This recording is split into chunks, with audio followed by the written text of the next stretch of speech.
Emmanuel சேகரனாரின் 67வது நினைவு நாளை ஒட்டி ராமநாதபுரம் மாவட்டம் பரமக்குடியில் உள்ள அவருடைய நினைவிடத்தில் அரசு சார்பில் அமைச்சர் உதயநிதி மலர் வளையம் வைத்து மரியாதை செலுத்துகிறார். காட்சிகளை நேரலையில் பார்க்கலாம்.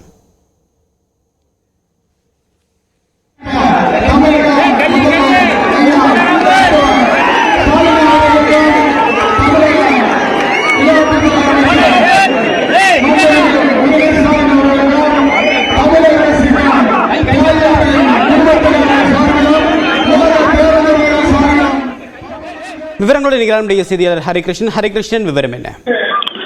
தேவப்பிரியன், தியாகி இமானுவேல் சேகரனாரின் 67வது நினைவு நாள் என்பது இன்று அனுசரிக்கப்பட்டு வருகிறது.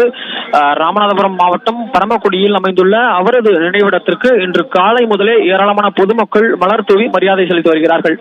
இன்று காலை தியாகி இமானுவேல் சேகரனாரின் சொந்த ஊரான செல்லூர் பகுதியில் இருந்து ஊர் மக்களும் அவரது குடும்பத்தில் சார்பில் மகள் பிரபாகரனியும் ஊர்வலமாக வந்து மரியாதை செலுத்தினர்.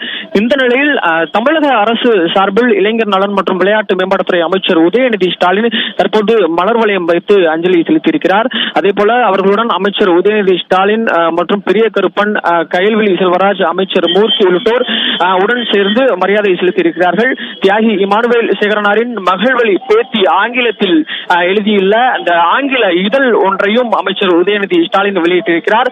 கடந்த ஆண்டு தியாகி இமானுவேல் சேகரனாருக்கு ரூபாய் 3 கோடி செலவில் மணி மண்டபம் அமைக்கப்படும் என முதலமைச்சர் அறிவித்திருந்தது குறிப்பிடத்தக்கது. அதே போல தொடர்ந்து அதிமுக, பாஜக, அமமுக உள்ளிட்ட பல்வேறு அரசியல் கட்சியினர் மரியாதை செலுத்த இருக்கிறார்கள். மேலும் மதுரை, சிவகங்கை, ராமநாதபுரம் மாவட்டத்துக்கு ஆய்வுக்கு வந்திருந்த அமைச்சர் உதயநிதி ஸ்டாலின் பயணம் இன்றுடன் நிறைவடைந்து இன்னும் சற்று நேரத்தில் மதுரையில் இருந்து விமானம் மூலம் சென்னை திரும்ப இருக்கின்றார். உங்களுடைய தகவலுக்கு நன்றி ஹரிகிருஷ்ணன்.